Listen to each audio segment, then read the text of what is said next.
Let's talk about face mapping with your priming products. What that means is you're going to put products that are rich in textures or supportive in textures of the areas of the face that you need. So for example, if you're more oily in your T-zone, do not put an oily, dewy moisturizer in your T-zone first. Go to all of the other areas first, like the cheeks, the chin, I don't know, any areas where you know that you get shiny. Do not go there with your moisturizers first. So that's step one. Step two is we're going to take a primer. Yes, a primer.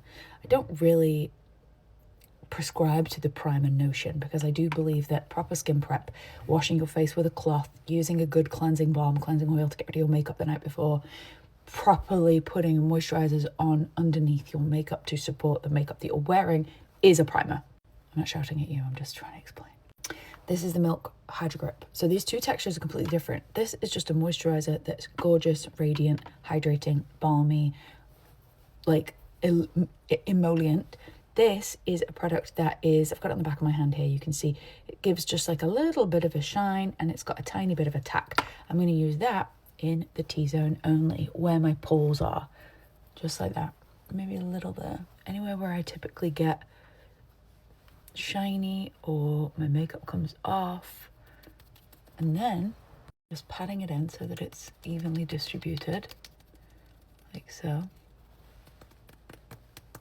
in the essence of time. Oh.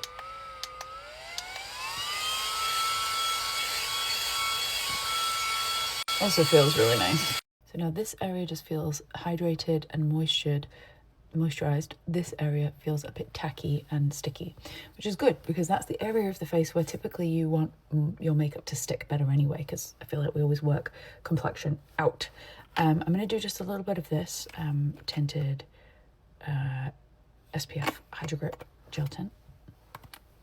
I'm just going to do this just to minimize a little bit of the redness. So I'm just going to go on the cheeks, pushing it into my brush just so that it's kind of barely there, even more so. And then I'm going to just go a little bit down the sides of the nose and on those red breakouts that are clinging on for dear life. I can't show you the complexion product that I'm using, but it's a stick concealer. It's not out yet and it's not my place to say, but I'm just going to apply it, show you the placements, and then I'm going to blend it in. Right, so under the eye, but like not too close to the lash line, you know?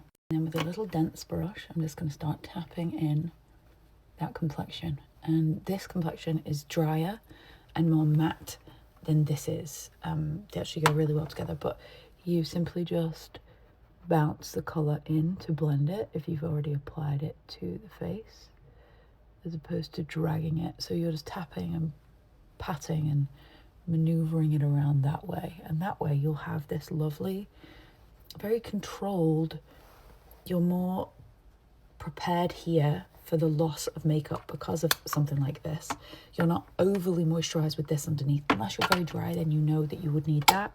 You know your skin best, but it's a method to try. It's like face mapping, you know, when they say face mapping with masks. Mask mapping was like a thing where you put an oil control mask in the T-zone.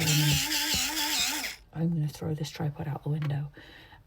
When you put a oil control mask in the T-zone and you put a hydrating mask somewhere else on the face, it's the same method but for makeup. And then this is a good lesson to show you that like there's always something in the brush. See how I just like muted down my lip? There's always something in the brush that you can use on another part of the face, so don't forget it. But it looks really good. And then just with a small brush, I'm going to use this brush on the tip of this concealer. I'm just going to go in and refine.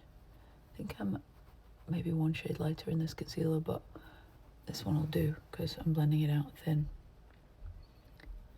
Just under the brow. And then I'll do the lip to prime for what's about to come next. I hope that was interesting or useful.